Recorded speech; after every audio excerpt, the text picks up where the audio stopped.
వార్త తెస్తాను పోయి ఇంకేం అప్డేట్ ఇవ్వలేదు మన రాజేషు. ఫోన్ చేస్తే బిజీ వస్తున్నది.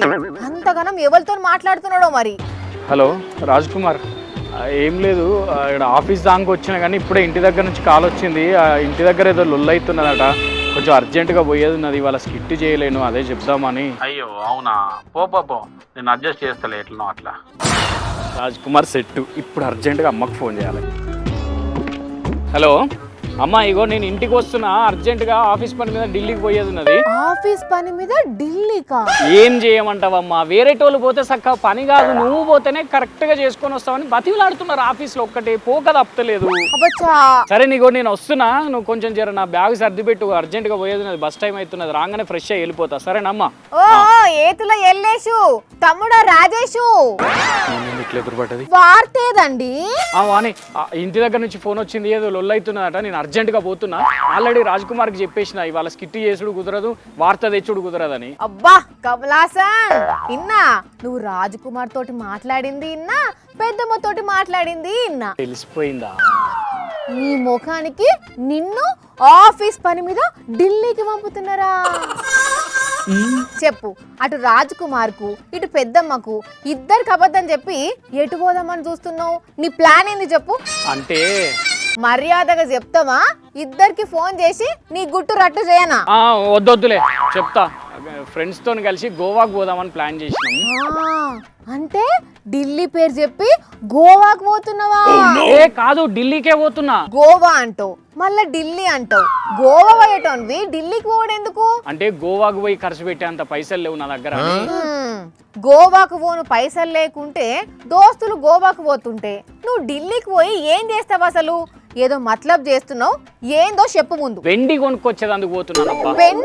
పెండా చి వెండా మళ్ళెందుకు వచ్చింది మధ్యలకు?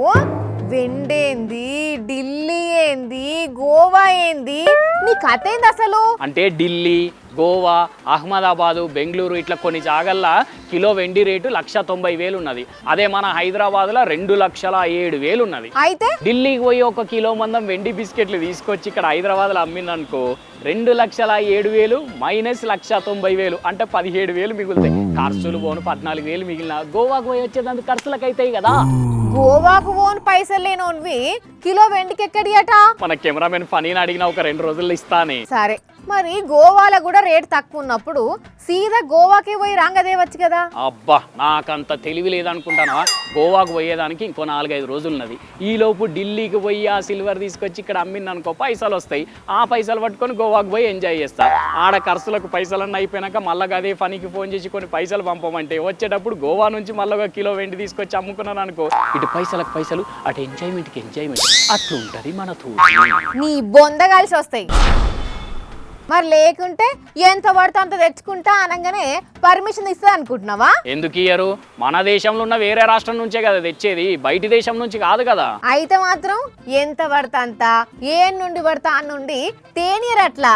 మహా అయితే ఇంటి అవసరాల మందం చిన్న చిన్న వస్తువుల రూపంలో అయితే 50,000 లోపు మాల్ పట్టుకురానిస్తారేమో గంతే. ఒకవేళ 50,000 దాటితే ఈవే బిల్ ఉండాలి. అరే తీసుకుందాం బై, దాంట్లో ఏమున్నది? బిల్లు లేకుండా మనకెందుకు చెప్పు? ఏంది తీసుకునే తోకమట్ట?